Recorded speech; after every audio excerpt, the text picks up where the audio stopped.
will actually make you fall through. However, after a few seconds, it'll come back up. So it's kind of this like platforming block that allows you to just, you know, continue platforming over and over again, which I hope is really exciting for, you know, content creators making maps. Yeah, you can build like your own platforming levels and then they will repair themselves. That's kind of neat.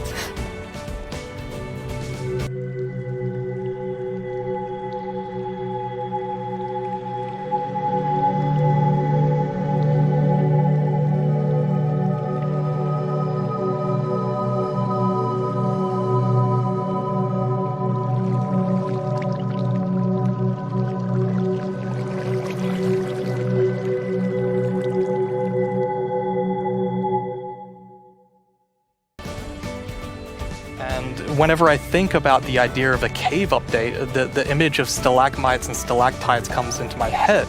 But adding these are pretty difficult. You know, it's a very unique shape that Minecraft isn't really accustomed to. But I think the way that the artist put it into Minecraft works quite well. And of course, there's some mechanics surrounding this. So you can see that someone destroyed the block up the top, and so the dripstone fell down. And also, unfortunately, so as you can see here, I mean, this is drastically different to what caves used to look like. And there's definitely still the old style of caves, but we wanted to make sure that there was much more variety in the sort of caves and the shapes and the sizes you could get. And even here, you can see that there's some water underground. Yes, so we actually added something we call local water levels. So in one cave you might find like a cave lake, and another cave might not have that one. And this also means that we get naturally generated waterfalls, which is so pretty. And it also kind of gives like new ways to traverse the underground. You can actually go cave rafting. Yeah, so you'll see in a bit that our player here will actually use a boat to raft. And that is just such an exciting opportunity to be able to traverse the caves in a very different way than you used to. Yeah, we were playtesting, and then one of the devs like, look at this, it's so fun, and all of us just started to go with the boat on the waterfall. It was a lot of fun. So another thing to note here is that you can see that a lot of the ores were actually glowing. Different atmospheres, but it's still the same biome. So we're really good. Goats. They're both mischievous and adorable at the same time.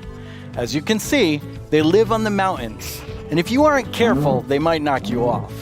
They also have excellent jumping skills. That it's basically this growth, and this is called the skulk blocks. And one of the blocks is called the skulk sensor. This is the new redstone block. As you can see, when you place or destroy a block, or if you have footsteps, and as you can see here, I walked next to the skulk sensor, and it's actually kind of doing an infinite loop where the piston is causing a vibration, and then it's activating the skulk sensor and going over and over again. But here, I've actually put a wool block in between the piston, which prevents the signal from going to the skulk sensor. This can allow you to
going to find these excavation sites all throughout your world.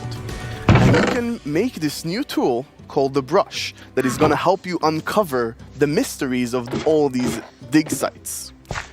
So you come to one of these ancient structures and you can sort of use the brush to clear away some of the rubble that may have collapsed in those structures. And sometimes you might even find something shiny inside them. But, and this is important, if you are not careful enough, like in real life, you can destroy that artifact. And when that artifact is gone, that artifact and all the secrets it held are gone forever. But if you're careful enough, if you take your time and you're deliberate, you can get some of those hidden artifacts. And for example, here we got a ceramic shard, which is basically how whoever lived here used to tell and pass on their stories.